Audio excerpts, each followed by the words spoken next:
दंड, दिए गए दंड, ए के द्वारा दिए गए दंड। कौन कौन से दंड दिए अलाउद्दीन खिलजी ने? तो देखो सबसे महत्वपूर्ण दंड तो यही था, किसके लिए? तो रणमल के लिए। एक तो रणमल के लिए और एक किसके लिए? तो रतिपाल के लिए। रणमल और रतिपाल को क्या दंड दिया? देखो दंड तो वैसे इनको नहीं देना चाहिए था, क्योंकि ये क्या थे? देशद्रोही थे। उल्टा इन्होंने तो किसका साथ दिया था? अलाउद्दीन खिलजी का। और इसमें हालांकि एक और था, कौन? सुरजन शाह। कौन था? सुरजन शाह। तो इन तीनों को क्या जमीन दे दी थी क्या अलाउद्दीन खिलजी ने? तो भाई ध्यान रखना, बिल्कुल जमीन नहीं दी, और न ही इनको कोई तवज्जो दिया युद्ध के बाद में। तो इनके साथ में क्या हुआ? तो ध्यान रखना, इनसे एक बात कही कि तुम अपने मालिक के नहीं हो सके तो भला मेरे क्या हो सकते हो, इसलिए तुम जैसे देशद्रोहियों को तो मार देना ही क्या है, देखिए उचित है। इसलिए ध्यान रखना आप लोग, इन तीनों इन तीनों तीनों को मरवा दिया, तीनों को मरवा दिया। ये ध्यान रखना है, यानी कि साथ देने के बावजूद भी इनको मरवा दिया। किसने मरवा दिया? आपके ये अलाउद्दीन खिलजी ने। यानी कि साथ दिया था, इसके बावजूद भी ठीक हालात नहीं रहे। आगे ध्यान देना, चौथा कौन था? तो इसमें चौथे नंबर पर था मोहम्मद शाह। कौन था? मोहम्मद शाह। ये वही मोहम्मद शाह है जो, ध्यान रखना, चिमना से प्रेम करता था। इसको बुलाया कि भाई तेरे साथ में क्या सुलूक किया जाए। तो इसने कहा कि देखो ऐसा है, आप चाहो जो करो, मेरे को तो शरण दी थी किसने? अमीर देव ने। इसलिए मेरा तो ये उत्तरदायित्व है कि जिसने मेरे को शरण दिया वो मेरा भगवान है। तो कि अब तुम क्या करोगे यदि तुमको छोड़ दिया जाए तो? कि देखो महाराज ऐसा है, मैं तो सबसे पहले तो इस राज्य की सेवा करूंगा और इस राजा के लिए मैं अपना जान भी दे दूंगा।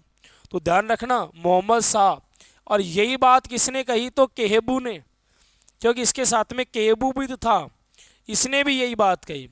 तो अलाउद्दीन खिलजी ने दोनों की बड़ाई की और इनको समझाया कि देखो मूर्खो, ये मेरे सेनापति हैं, लेकिन इन्होंने शरण ही तो ली थी केवल रणथंबोर में, और अमीर देव के पास में थोड़े ही दिन तो रहे थे। इसके बावजूद भी दोनों, ध्यान रखना, कितना बड़ी देशभक्ति की है इन्होंने। और तुमको इतने समय से पाला पोसा, इतनी पोस्ट दी, तुमको नौकरी दी, इसके बावजूद भी तुमने अमीर देव के साथ में क्या किया? देखिए धोखा। तुम मेरे साथ में कौन सा फिर अच्छा व्यवहार करोगे? तुम भी कभी ना कभी धोखा करोगे, क्योंकि समय सबका बिगड़ता है, समय सबका आता है, सबका बिगड़ता है। तो जब बिगड़े हुए समय में फिर मेरे साथ में गद्दारी करोगे तो इससे अच्छा है तो कि तुमको मरवा ही दिया जाए। मोहम्मद शाह और कैबू से कहा कि काश ये शब्द तुम मेरे लिए यूज करते तो और अच्छा होता। तो इसलिए इनको भी क्या कर दिया? देखिए मरवा दिया, इनको भी मरवा दिया। ये ध्यान रखना भैया। लेकिन यहाँ का प्रशासक किसको बनाया? मैं भी बताया, प्रशासक किसको बनाया था? उलूम खान को। ये ध्यान रखना, यहाँ का प्रशासक तो उलूम खान बना दिया, और इनको क्या किया है? देखिए दंडित किया है। अब और कुछ विशेष बातें हैं, जैसे ध्यान रखना, आगे चलते हैं तो इनकी कुछ विशेष बातों को और पढ़ लेते हैं। विशेष बातें, विशेष बातें, विशेष बातें एक तो रणथंबोर को लेकर के हैं। देखो पहली विशेष बात तो क्या है? सबसे पहली विशेष बात तो है अमीर खुसरो की। ये ध्यान रखना, अमीर खुसरो की। ये प्रश्न क्या है, पूछ लिया जाता है कभी कभी, अमीर खुसरो वाला। तो अमीर खुसरो ने पता है रणथंबोर के बारे में क्या कहा था? तो जब अमीर देव चौहान ने केसरिया कर लिया तो उस समय कहा कि आज कुफ्र का दुर्ग इस्लाम का क्या हो गया? घर हो गया। ये शब्द कहे थे किसने? देखें, अमीर खुसरो ने। और अबुल फजल ने क्या कहा? एक और था अबुल फजल। अबुल फजल, अबुल फजल ने इसके बारे में क्या कहा है? हालांकि ये बाद की घटना है, लेकिन अबुल फजल ने इस दुर्ग के बारे में कहा, बाकी सभी दुर्ग, बाकी सभी दुर्ग, सभी दुर्ग नंगे हैं, लेकिन लेकिन रणथंबोर का दुर्ग, लेकिन रणथंबोर का दुर्ग, रणथंबोर का दुर्ग बख्तरबंद है,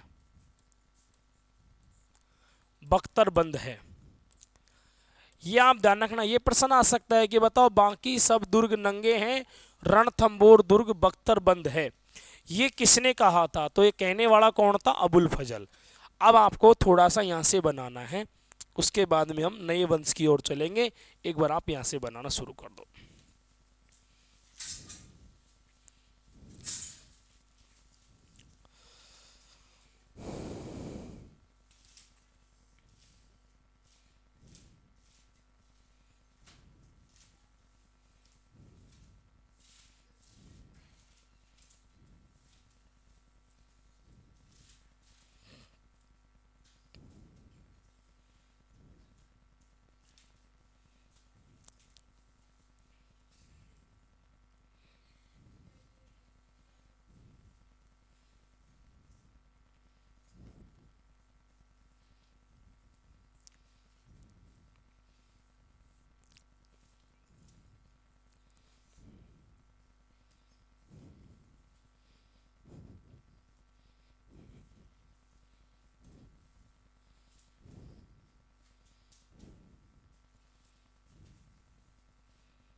यहाँ तक तो लास्ट क्लास हो गई थी अपनी, है ना? इससे आगे ही बढ़ाना आप लोग। ये आज ये आपके दो वंश पूरे हो जाएंगे, तीसरा वंश शुरू करेंगे जालोर वाला।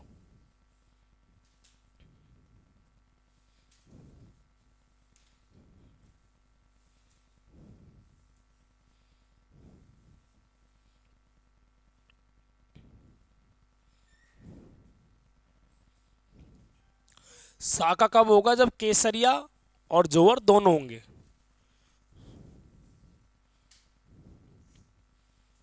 राजस्थान का पहला जल जोवर, ये तो मैंने लास्ट क्लास में आपको लिखवा दिया था।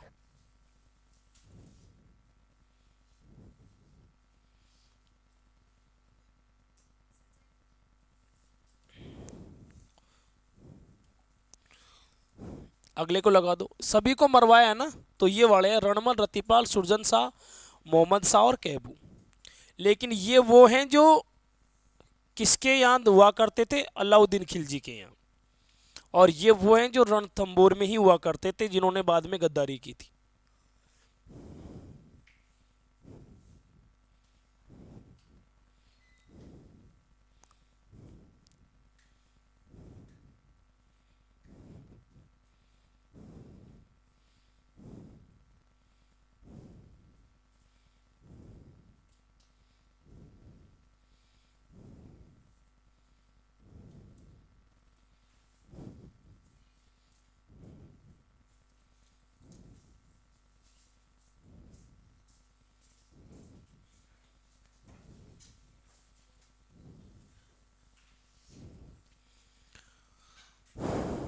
स्कोर लगा दीजिए।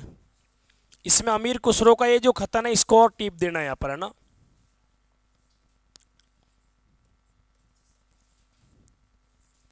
आज आज खुफर का दुर्ग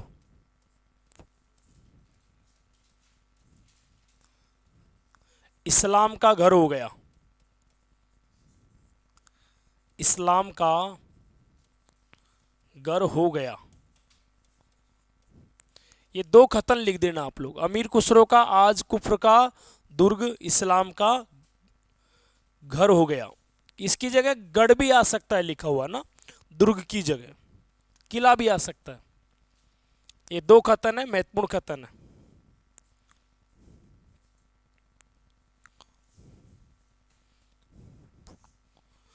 दोनों के दोनों खतन रणथंबोर दुर्ग के बारे में है।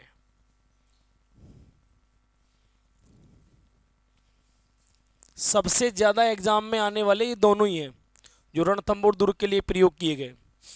इनमें से भी ज्यादा महत्वपूर्ण ये वाला है, ये ज्यादा बार आया एग्जामों में।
बना दिया होगा इसको तो, है ना। आगे चलते हैं।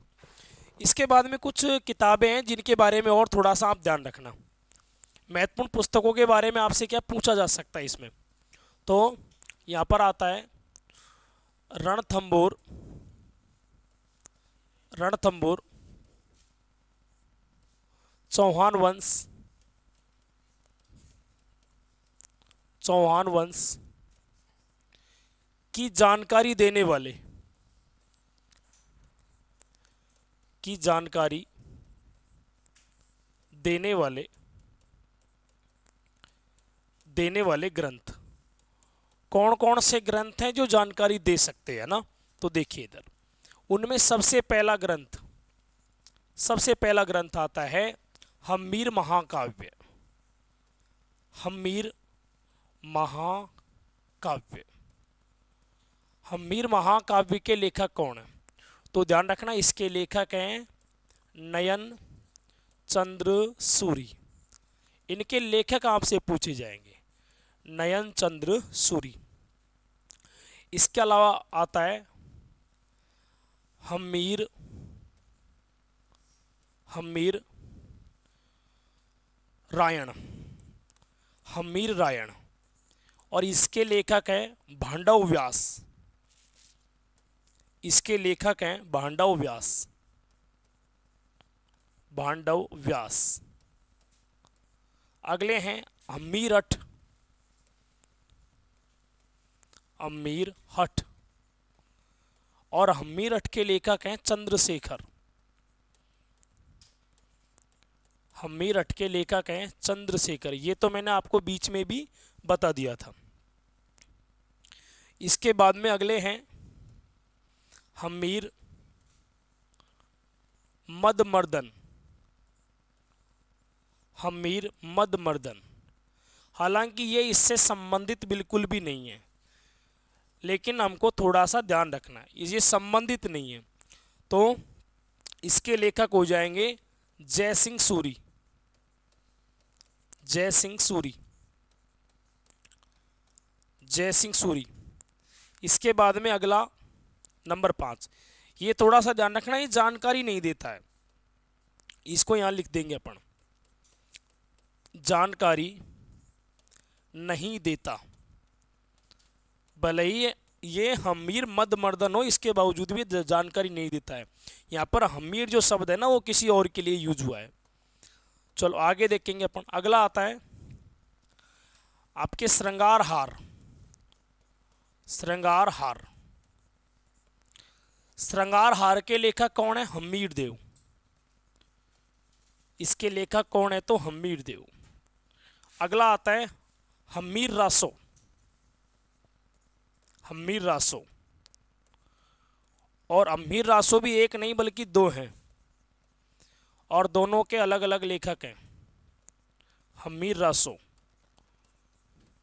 कौन कौन है, तो ध्यान रखना, एक के तो हैं जोधराज, और एक के हैं सारंगधर, सारंगधर। ये ध्यान रखना, जोधराज और सारंगधर। हम्मीर महाकाव्य नयन चंद्र सूरी, हम्मीर रायण, भांडव व्यास, हम्मीरठ चंद्रशेखर, हम्मीर मदमर्दन जयसिंह सूरी, श्रृंगार हार हम्मीर देव, हम्मीर रासो जोधराज, और हम्मीर रासो 2 हैं अलग अलग, एक के लेखक है जोधराज और एक के लेखक है सारंगधर, दोनों अलग अलग है बिल्कुल। इसके अलावा हम्मीर बंद बंधन हो गया था क्या, इसमें नहीं हुआ। आगे देखते हैं, यहां पर देख लेते हैं उसको। अगला है हम्मीर बंद बंद बंधन, हम्मीर बंद बंधन। इसके लेखक कौन है, तो अमृत कैलाश, इसके लेखक हैं अमृत कैलाश। ये ध्यान रखना। आप देखो हम्मीर के नाम से कितनी सारी किताबें हो गई हैं, ये कन्फ्यूजन करता है परीक्षाओं में फिर कि हम्मीर महाकाव्य। सबसे ज़्यादा बच्चों को आता है इसमें हम्मीर महाकाव्य के बारे में, इसको सब जानते हैं। किसने लिखा है, नयन चंद्र सूरी ने। दिक्कत इनमें आएगी नीचे वालों में, ये ध्यान रखना। हम्मीर बंद बंधन के लेखक कौन है, अमृत कैलाश। ये बड़ा महत्वपूर्ण है, बड़ा ही महत्वपूर्ण है, ये ध्यान रखना आप लोग थोड़ा सा। तो इनको लगा दो एक बार, फिर चलते हैं आगे।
लगा दो एक बार आप इसको, है ना। हाँ ये डबल है ना, हम्मीर रासो डबल है। एक तो लिखा गया था ध्यान रखना 13वीं शताब्दी में और एक लिखा गया था 18वीं शताब्दी में, है ना, इसलिए दो हैं अलग अलग। हम्मीर रासो एक के जोधराज और एक के कौन है बताओ, सारंगधर है। ये ध्यान रखना। ऐसे देखो ये रहा हम्मीर अठ, हालांकि ये तो मैंने पहले भी करवा रखा। हम्मीर के नाम से देखो कितनी सारी किताब हो गई, या फिर इसमें हम्मीर दिया हुआ नहीं तो इसमें लेखक का नाम हम्मीर है। फिर समस्या देखो आप कितनी है। अभी तो सरल लगेगा, लेकिन जब परीक्षा में इतनी सारी चीज़ों को हम यहाँ लेके जाएंगे ना, तो इसका लेखक तो इसमें चला जाएगा और इसका लेखक इसमें चला जाएगा, तो यहाँ दिक्कत आती है। अभी तो पढ़ रहे हैं तो सारा सरल ही लगेगा, इसमें कोई दिक्कत नहीं है। इसमें ज़्यादा मोस्ट किताब कौन सी है, हालांकि यही है, कौन सी, हम्मीर महाकाव्य, जो सबसे अधिक बार पूछा गया है। हालांकि ये भी कम नहीं है, हम्मीर मदमर्दन, इसको मैं एक बार और लिखवाऊंगा जब मैं मेवाड़ का इतिहास आपको पढ़ा रहा हूँ। ये ध्यान रखना आप लोग, अगर ये बना दिया हो तो चले, क्योंकि ये आपका पूरा हो गया है। ये रणथंभौर का चौहान वंश खत्म हो गया।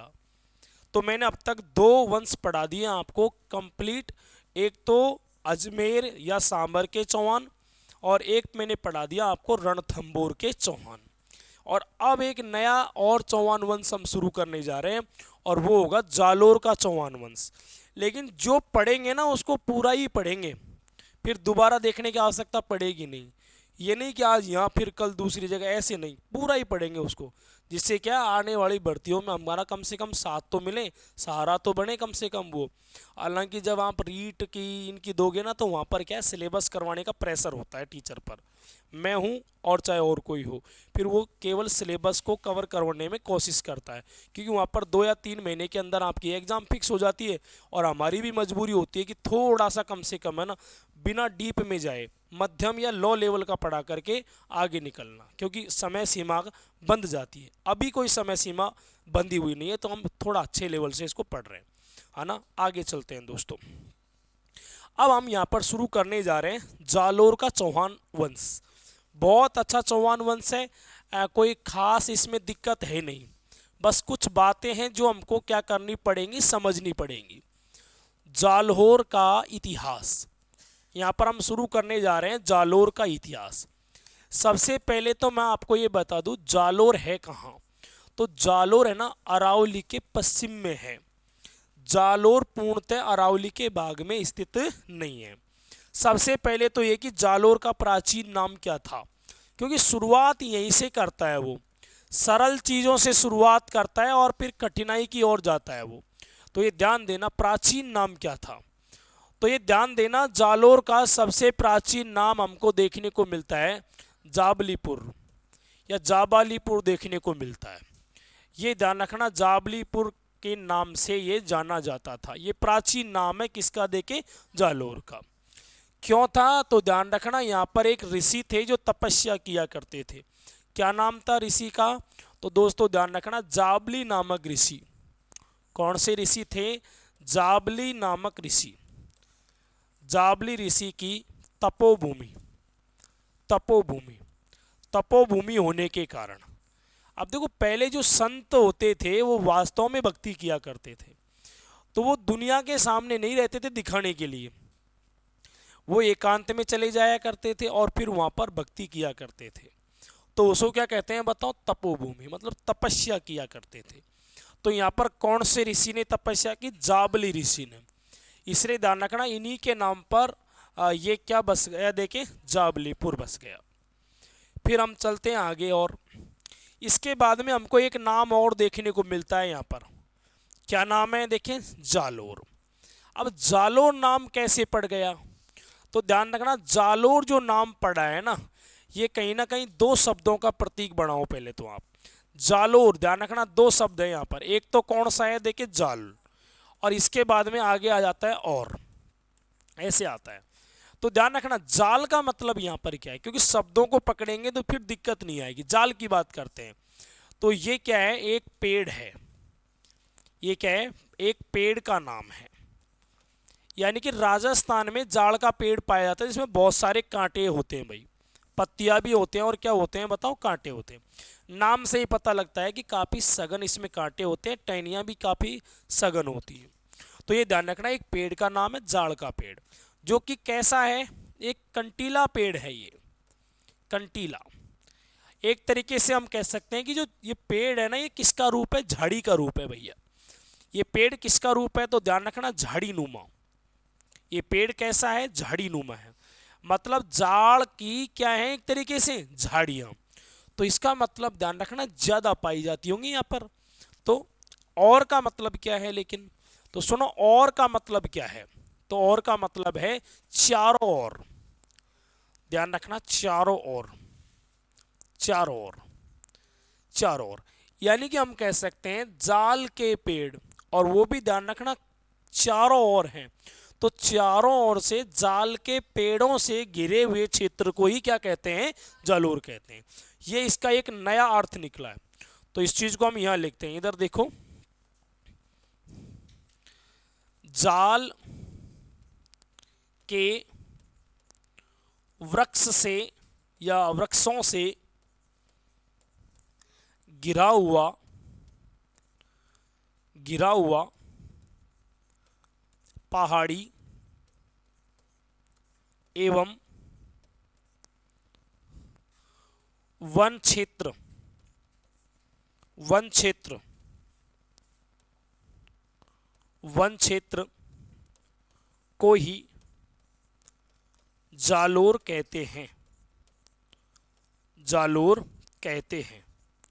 ये आप थोड़ा सा ध्यान रखना, जाल के वृक्षों से घिरा हुआ चारों ओर का क्षेत्र या पहाड़ियों या वन क्षेत्र को ही क्या कहते हैं, जालोर। हम अभी हिस्ट्री नहीं पढ़ रहे हैं, अभी हम केवल इसके नाम को डिस्कस कर रहे हैं, क्योंकि हमको तो बिल्कुल जीरो से शुरू करना है और आगे फिर डीपली भी जाना है। लेकिन यहाँ से भी तो प्रश्न बन सकता है ना। तो ये तो हमने अभी केवल दो नाम देख लिए, लेकिन ये जालोर है, यहाँ पर कौन कौन से पर्वत हैं, वो ज्योग्राफी का भाग है। लेकिन ध्यान रखना यहाँ पर एक पर्वत पाया जाता है, सोनगिरी की पहाड़ी। कौन सी पहाड़ी मिलती है, सोनगिरी की पहाड़ी यहाँ पर देखने को मिलती है। ध्यान देना पहाड़ी कौन सी है, तो यहाँ पर पहाड़ी है सोनगिरी की पहाड़ी, सोनगिरी की पहाड़ी। और सोनगिरी की पहाड़ी कह दो, चाहे इनको अपन कह सकते हैं सुवर्णगिरी की पहाड़ी, स्वर्णगिरी की पहाड़ी। ये भी ध्यान रखना, इनको अपन स्वर्णगिरी की पहाड़ी भी कहते। देखो एक स्वर्ण ये है, एक स्वर्ण ये भी होता है। इस स्वर्ण में और इसमें दोनों में अंतर होता है। सु का मतलब होता है अच्छा, वर्ण का मतलब होता है रंग, एक तरीके से अच्छा रंग। लेकिन यहाँ पर क्या है, स्वर्ण, इसका मतलब होता है सोना। तो दोनों में अंतर है, यहाँ थोड़ी गड़बड़ होगी। अपन जब स्वर्णगिरी और सुवर्णगिरी, तो सुवर्णगिरी जालोर में और स्वर्णगिरी जैसलमेर में। तो ये थोड़ा ध्यान रखना आप लोग। तो यहाँ पर है सुवर्णगिरी, मतलब सुंदर, सुंदरता को बताने वाला है। ये बताएगा सोने जैसी डिजाइन, मतलब नक्शा, रंग आदि।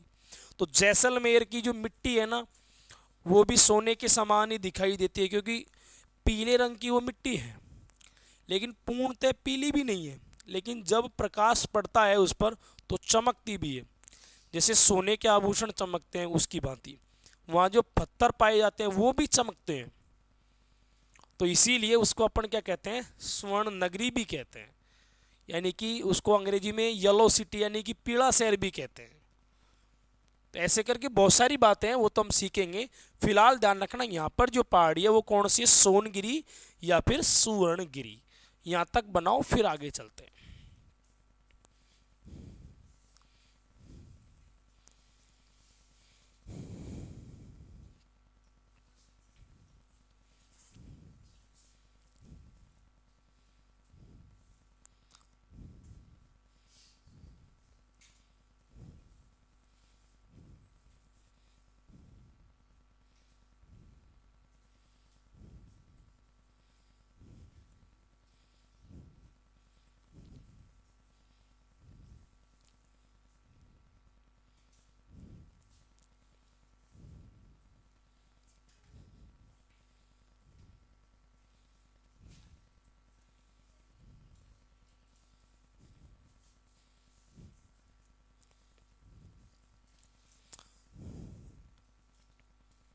लेकिन वर्तमान में जो जालोर क्षेत्र है ना, 2 जिलों में बट गया अब, जालोर और सांचौर में। जो पुराना जालोर था वो अब 2 भागों में बट चुका है, जालोर अलग जिला है और सांचौर अलग जिला है। इसलिए ध्यान रखना, बहुत सारी चीज तो इसकी चली गई सांचौर में और बहुत सारी चीज रह गई जालोर में। उल्टा अगर देखोगे ना आप तो ये छोटा हो गया, उल्टा जालोर आपके सांचौर जिला बड़ा हो गया, जिसको हम राजस्थान का पंजाब भी कहते हैं। तो खैर वो सारी बातें हम देखेंगे। फिलहाल आप लोग एक बार ये 2 नामों को लगा दो। प्राचीन नाम तो जाबलीपुर है ही ऋषि के नाम पर, और ये जालोर क्यों है तो इसके लिए मैंने बाकायदा इसकी डिटेल कर दी। भाई एक पेड़ का नाम है जो भी झाड़ी नुमा है, मतलब कटीला पेड़ है, ये कांटे इसमें ज़्यादा मिलते हैं, और जिनमें कांटे मिलते हों, पत्तियां छोटी हों तथा मोटी हों, और बहुत कम उसमें पत्तियां पाई जाती हों या फिर नहीं पाई जाती हों, ऐसी वनस्पति को ज्योग्राफी की भाषा में कहते हैं मरुद्भिद वनस्पति। मरुद्भिद वनस्पति के नाम से, जो कि हमें ज्योग्राफी का जो भाग है ना वहाँ पर ये सारी चीज़ें आती है ना। मरुद्भिद वनस्पति कहाँ पाई जाती है? राजस्थान के पश्चिमी क्षेत्र में। जिसमें कौन कौन से पेड़ आते हैं? तो बेर है, क्रैक्टस है, नहीं कैर, खैर नहीं कैर का पेड़, तो कैर में तो पत्तियां ही नहीं होती, केवल कांटे होते हैं। तो ऐसे करके क्रैक्टस, डंडाथोर, नहीं फॉग, ये ऐसे जो पेड़ है ये सब किसके भाग हैं? तो ये आपके खेजड़ी भी इसी में आता है ना, खेजड़ी, बबूल, ये कांटेदार होते हैं। कांटे क्यों होते हैं? तो इनकी सुरक्षा करते हैं कांटे, नहीं तो भेड़ बकरी क्या है, इनको जड़ से खा जाती है फिर। और होता भी है कि राजस्थान में भेड़ बकरी बहुत पाई जाती है। तो ये ध्यान रखना आप लोग, नाम क्लियर कर दिए मैंने एक तो। अब हम यहाँ का इतिहास शुरू करने जा रहे हैं, तो ध्यान देना आप लोग। सबसे पहले तो है कि जालोर में शासन किस किस ने किया है, ये बहुत महत्वपूर्ण है बताना। तो जालोर का इतिहास, जालोर का इतिहास, जालोर का इतिहास है ना, तो यहां पर सबसे पहले शासन किसने किया था? तो सुनो, राजस्थान का जो इतिहास है ना, लगभग हमको लिखित रूप से जो प्रमाणित मिलता है वो 6ठी शताब्दी के बाद में ही देखने को मिलता है। उससे पहले की चीज़ बहुत कम हमको यहाँ पर मिलती है। तो जब से इसका इतिहास ज्ञात हुआ है तब से हम लोग बात करते हैं। तो दोस्तों ध्यान रखना, लगभग 7वीं शताब्दी से लेकर, और ध्यान रखना लगभग 12वीं शताब्दी तक, एक बार मैं इसका थोड़ा सा समय क्लियर कर दूं, 7वीं शताब्दी से लेकर के और 12वीं शताब्दी के आसपास यहाँ पर है ना, लगभग हम कह सकते हैं कि शुरुआती दिनों में शासन रहा था किनका? देखे गुर्जर प्रतिहारों का। ये ध्यान रखना, यहाँ पर शासन रहा था किनका? देखे गुर्जर प्रतिहारों का। ये ध्यान रखना, किनका शासन रहा? गुर्जर प्रतिहारों का। लेकिन ये सुनो, ये मुख्यतः ये शासन है ना 7वीं से 10वीं शताब्दी के बीच में रहा था। 11वीं और 12वीं में थोड़ा सा अलग आ जाएगा, जो मैं आगे और डिटेल कर दूंगा इसकी। चाहे यहीं पर आप करना चाहो तो ध्यान रखना 7वीं से चाहे 10वीं कर देना यहीं पर, क्योंकि आगे शासन तो रहा था लेकिन टूटा फूटा शासन रहा था आगे।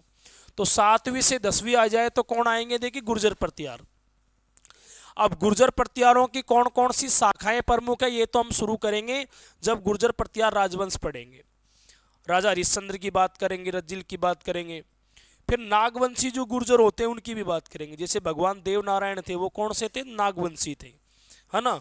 आगे फिर इनमें चंदेल, नहीं, ये सारे अलग अलग कैटेगरी बना करके हम इनको पढ़ेंगे, ठीक है। फिलहाल इतना जान लो कि 7वीं से 10वीं शताब्दी के आसपास यहाँ पर गुर्जर प्रतिहारों का शासन था।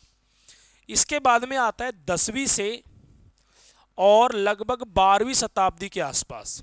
हालांकि ऐसा नहीं कि इस दौरान केवल इनका शासन रहा ही नहीं, रहा है, लेकिन इस समय किसी और का शासन भी रहा है यहाँ पर, जो कि ज़्यादा मोस्ट था, क्योंकि गुर्जर प्रतिहार कमज़ोर हो गए थे और इनके बाद में यहाँ पर परमार राजवंश ज़्यादा महत्वपूर्ण हो गया था। तो सुनो, इसके बाद में शासन किसने किया था? परमार वंश ने। ये आप थोड़ा सा ध्यान रखना, गुर्जर प्रतिहार के बाद में क्या आएगा? परमार राजवंश आ जाएगा। और इसके बाद में 12वीं शताब्दी के बाद में, तो हम कह सकते हैं 12वीं शताब्दी से ही हम लोग इसको शुरू करेंगे लगभग, और 12वीं से लेकर के लगभग यहाँ पर 13वीं शताब्दी तक यहाँ पर शासन किसने किया है? तो चौहानों ने यहाँ पर शासन किया है। ये ध्यान रखना, यहाँ पर शासन किसने किया है? चौहानों ने। और हम लोग भी तो क्या पढ़ने जा रहे हैं, देखें तो जालोर का चौहान राजवंश, इसका मतलब ये तो पढ़ाया ही नहीं अभी, तो इसको मैं पढ़ाऊंगा लेकिन जब हम क्या पढ़ रहे होंगे, गुर्जर प्रतिहार और परमार राजवंश। अभी हम चौहान राजवंश पढ़ रहे हैं, इसलिए हमारी अभी थोड़ी सी यहाँ पर मजबूरी है। और 13वीं शताब्दी के बाद में यदि बात करें तो हम लोग, तो 13वीं शताब्दी के बाद में यहाँ पर शासन किसका रहा है, तो यहाँ पर शासन रहा है, ध्यान रखना, राठौड़ वंश का यहाँ पर शासन रहा है। ये ध्यान रखना, राठौड़ वंश। राठौड़ वंश ने वैसे शासन किया है जोधपुर मंडोर के आसपास, यानी कि हम कह सकते हैं मारवाड़ के आसपास, तो यहाँ पर इन्होंने शासन किया है। तो आप देख लो, इस तरीके से जालोर के इतिहास में 4 महत्वपूर्ण वंशों का योगदान है, जिनमें सुनो सबसे ज्यादा महत्वपूर्ण योगदान किसका है, तो बाद में ध्यान रखना शासन किया था किसने, बताओ, राठौड़ों ने, इसलिए इनका तो महत्वपूर्ण माना ही जाएगा। लेकिन निर्माण की दृष्टि से देखें तो सबसे महत्वपूर्ण किनका शासनकाल रहा, गुर्जर प्रतिहारों का। हालांकि हम पढ़ रहे हैं चौहान वंश का इतिहास, इसलिए हमको ये थोड़ा सा डिस्कस करना पड़ेगा, ये वाला पार्टीशन, तो ये ध्यान रखना। इससे पहले मैंने आपको ये नामकरण बता दिए थे, और इसके बाद में ये हो गए इनके वंश कि कौन कौन से वंशों ने यहाँ पर शासन किया है। चलो इसको भी आगे हम डिटेल करेंगे, थोड़ा सा एक बार आप लोग ये बना दो एक बार।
इसके बाद में देखिए आगे, अब ये इतिहास शुरू कैसे होगा, तो देखिए इधर सबसे पहले जालोर का इतिहास शुरू करने से पहले आप लोग ध्यान रखना, इसका लिंक कहीं ना कहीं कौन से राजवंश से जुड़ा हुआ है, तो नाडोल से जुड़ा हुआ है, यानी कि नाडोल के चौहानों से इनका इतिहास जुड़ा हुआ है, नाडोल के चौहानों से।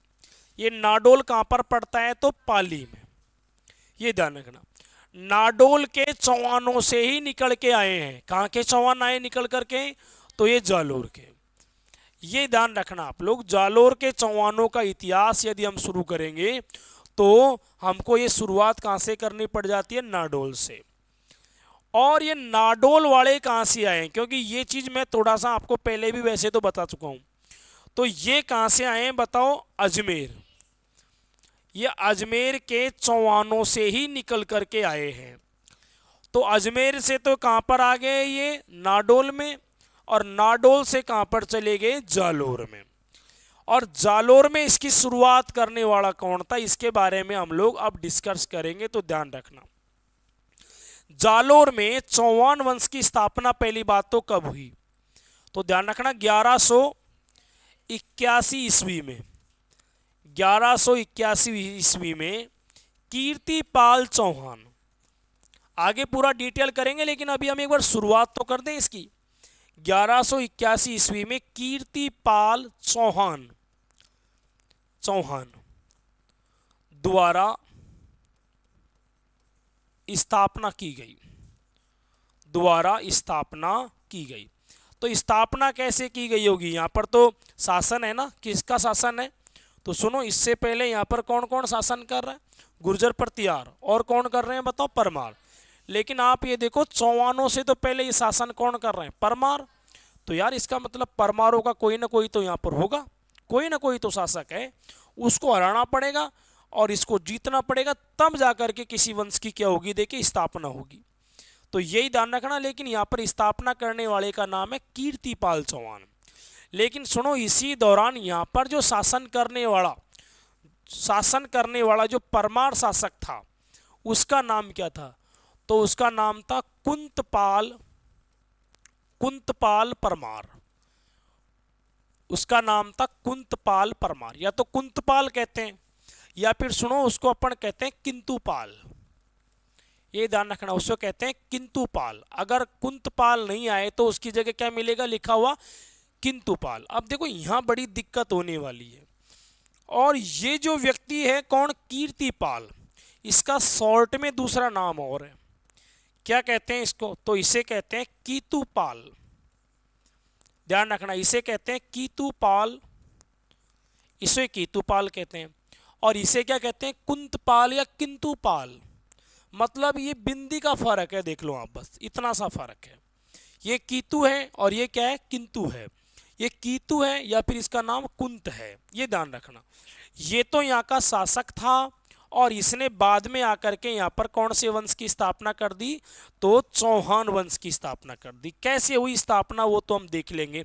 लेकिन तात्कालिक शासक था कुंतपाल या किंतुपाल, उसको हराया था किसने, बताओ, कीर्तिपाल ने।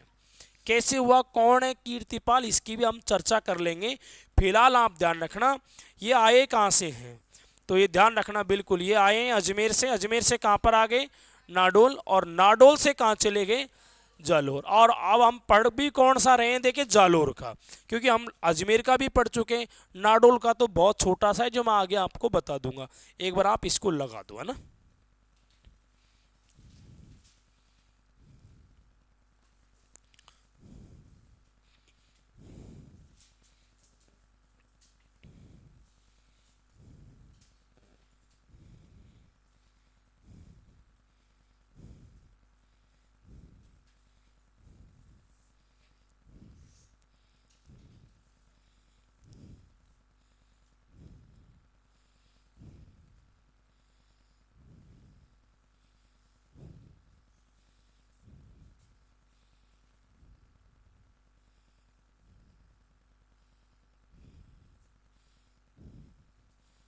अजमेर से नाडोल और नाडोल से जालोर।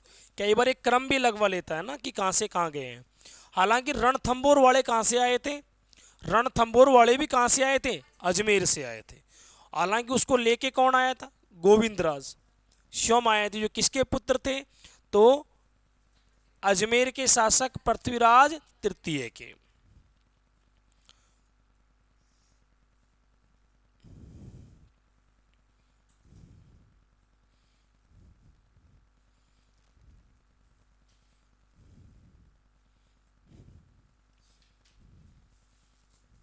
चलो इसके बाद देखते हैं, शासक तो यह है कुंतपाल और स्थापना करने वाला कीर्तिपाल। अभी क्लियर हो जाएगा ये, है ना।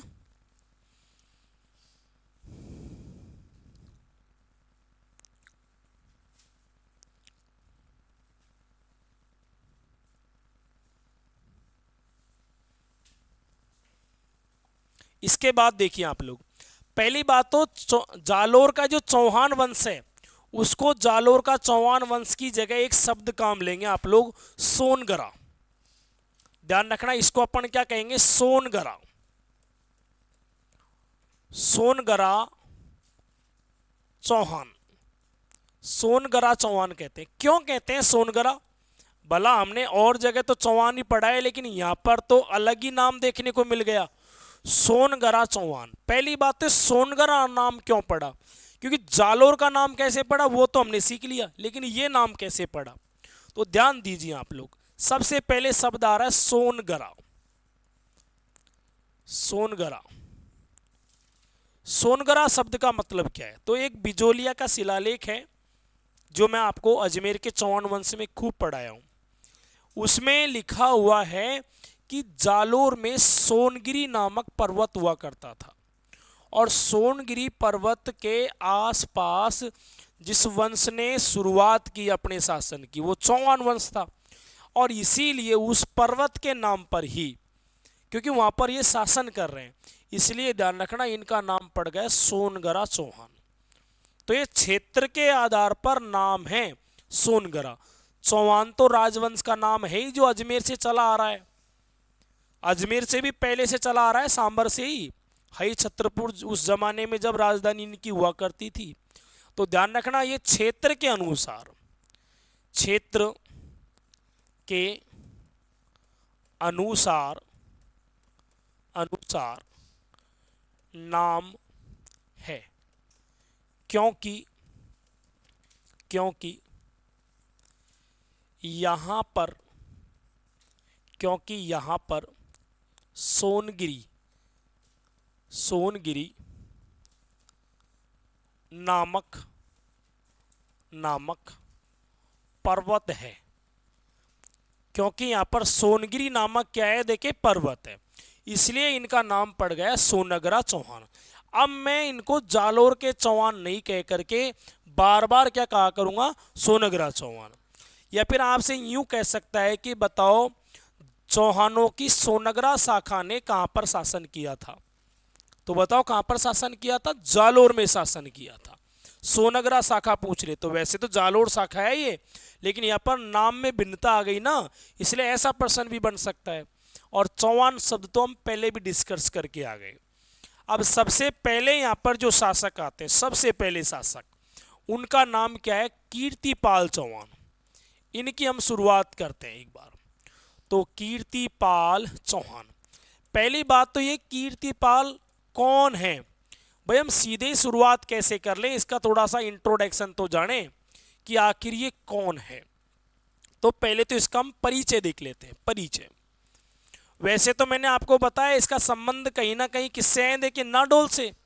तो आप ध्यान रखना इसका परिचय यही है कि नाडोल का चौहान शासक हुआ करता था। कौन, नाडोल का चौहान शासक,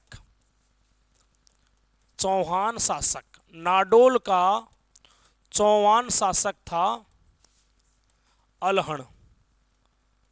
कौन था, ध्यान रखना, अलहण। यहाँ का चौहान शासक हुआ करता था अलहण। और अलहण जो था उस अल्हण का ही क्या था, ये पुत्र था। तो ये कौन है, देखिए इधर, अलहण का पुत्र, अलहण का पुत्र, अलहण का पुत्र, ये अलहण का क्या है, देखिए पुत्र है। वैसे तो इसने बहुत समझाया कि नाडोल में शासन कर लो, कोई दिक्कत नहीं है, लेकिन ये अपने राज्य की सीमा बढ़ाना चाहता था। इसलिए दोस्तों इसने क्या किया, ध्यान देना आप लोग। जैसे ये तो है आपका,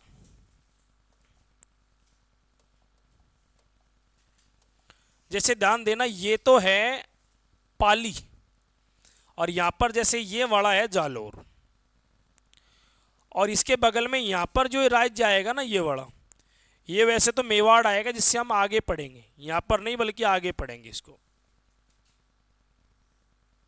ये वाला। तो देखो इधर, सबसे पहले तो ये देख लेते हैं, ये वाला कौन सा है, नाडोल है, ये जो वर्तमान में कहां पर है, पाली में।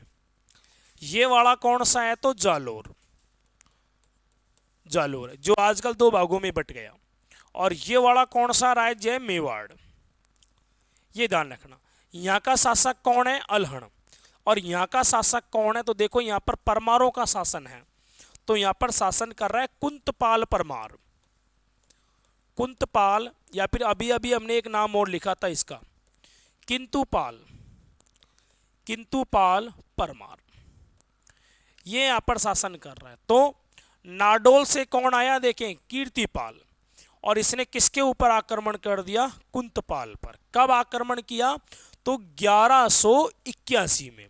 तो ये कौन सी लड़ाई हुई थी, तो ध्यान रखना लड़ाई का नाम है जालोर की लड़ाई, जालोर की लड़ाई, जालोर की लड़ाई कब हुई, तो ये हुई 1181 में। किस किस के बीच में हुई, तो एक तरफ तो नाडोल से आया है, कौन, देखें, कीर्तिपाल, कीर्तिपाल, कीर्तिपाल चौहान है ना, इसी का दूसरा नाम क्या है, देखिए कीतू, कीतू सोनगरा भी कहते हैं इसे ना, कीतू सोनगरा, ये ध्यान रखना आप लोग, इसको अपन कहते हैं कीतू सोनगरा। सोनगरा तो चौहान वंश का नाम है ना, इसलिए इसका नाम है कीतु सोनगरा। वर्सेज लड़ने वाला कौन है, तो इसके सामने कौन आया, किंतुपाल। कौन आया, किंतुपाल परमार।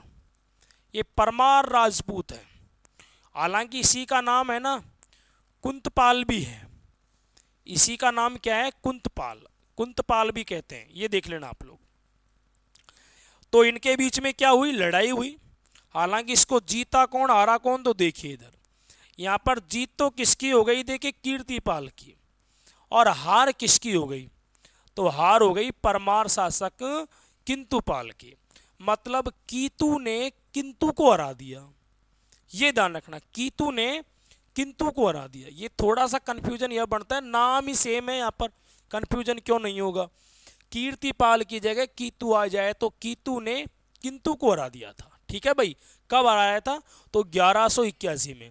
और फिर इसने जालोर में कौन से वंश की स्थापना कर दी, सोनगरा चौहान वंश की स्थापना। अब आपसे पूछे सोनगरा चौहान वंश की स्थापना कब हुई, तो 1181 में। एक बार यहां तक का लगा वहां पर ना, ये सीमावर्ती क्षेत्र है तीनों राज्यों का।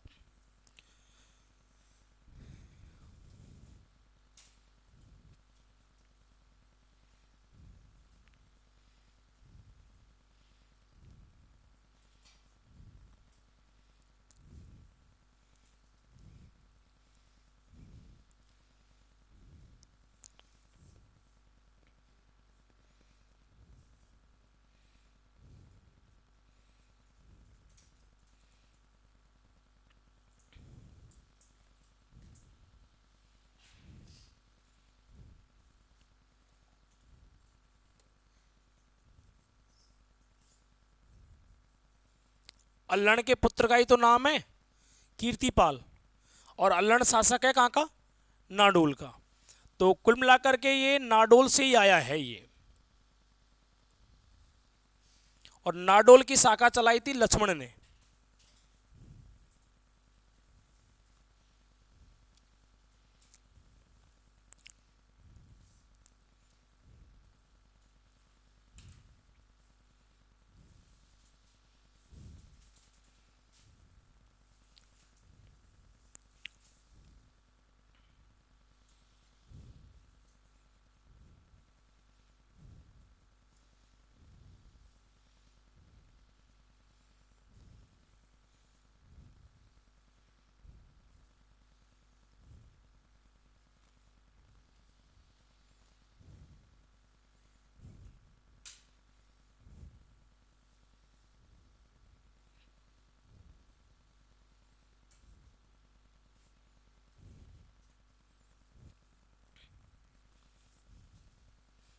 स्लाइड बदल दे क्या भाई, बना दिया हो तो।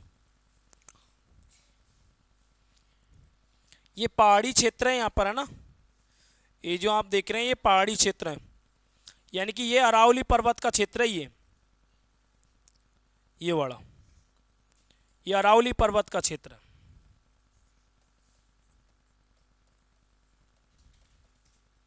इसका मतलब अरावली पर्वत के पश्चिम में तो कौन कौन से राज्य हैं, नाडोल और जालोर, और पूर्व में कौन सा है, मेवाड़। और मेवाड़ की राजधानी तो आपको पता ही है, चित्तौड़गढ़ है ना, ये तो आगे हम पढ़ेंगे, तो बहुत बड़ा राजवंश है। और ये है पर्वत अरावली पर्वत, जो कि भारत का सबसे पुराना पर्वत है। सबसे नया कौन सा है फिर, हिमालय।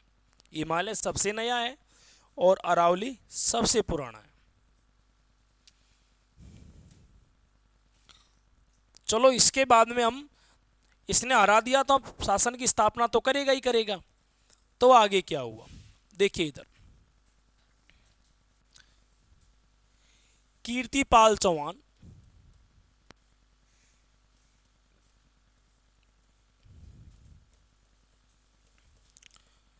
कीर्तिपाल चौहान। तो कीर्तिपाल चौहान ने किसकी स्थापना की, तो यहां लिख लेते हैं सोनगरा,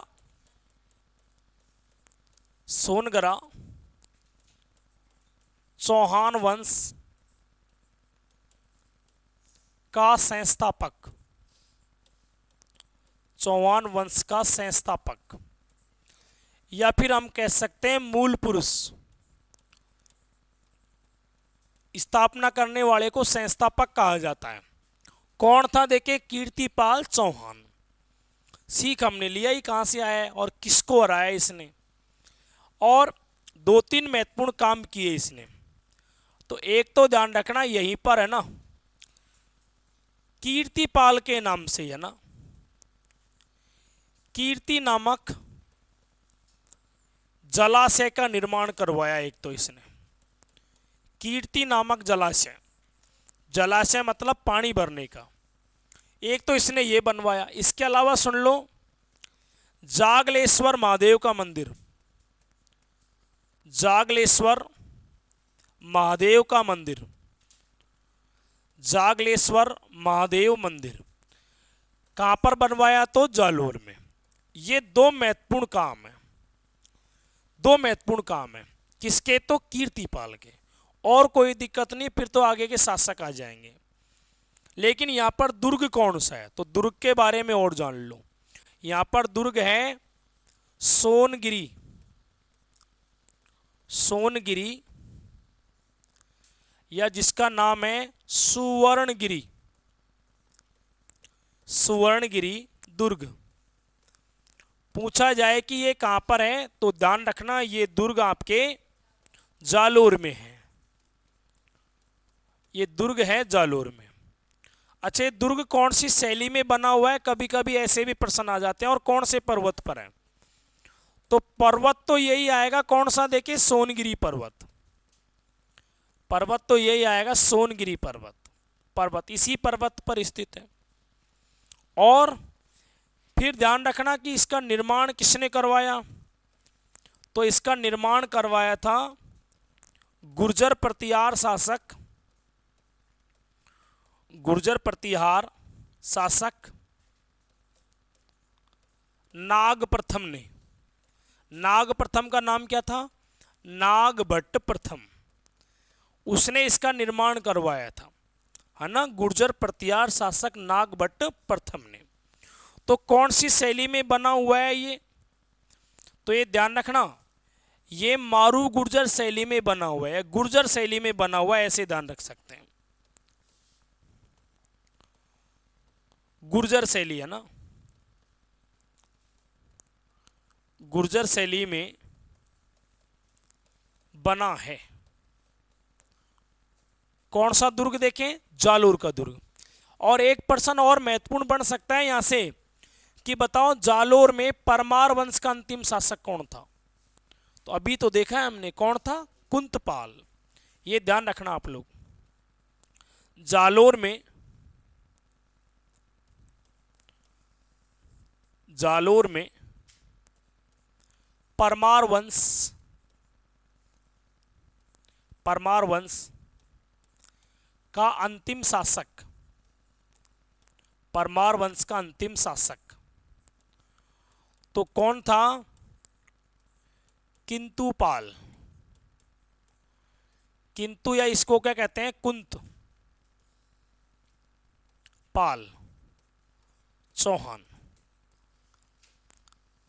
नहीं, चौहान नहीं, इसमें क्या आएगा? परमार, परमार। ये ध्यान रखना। वैसे तो परमार पढ़ाऊंगा जब बताऊंगा। परमारों में एक शासक हुआ था मुंज परमार, जिसका जालोर में क्या हुआ करता था? शासन। तो आप देख लो, दो तीन महत्वपूर्ण बातें हैं। एक तो ये जलाशय, एक ये महादेव जी का मंदिर, और एक ये दुर्ग के बारे में। लगा दो।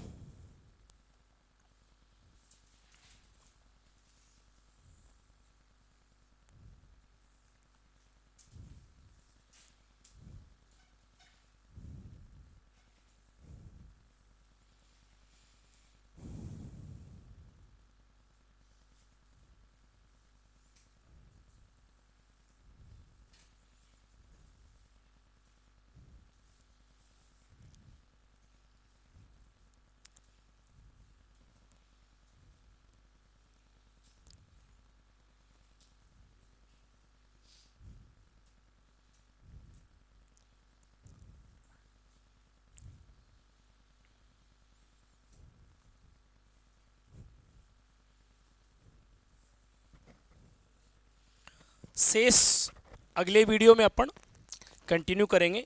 आज के लिए इतना ही काफ़ी है।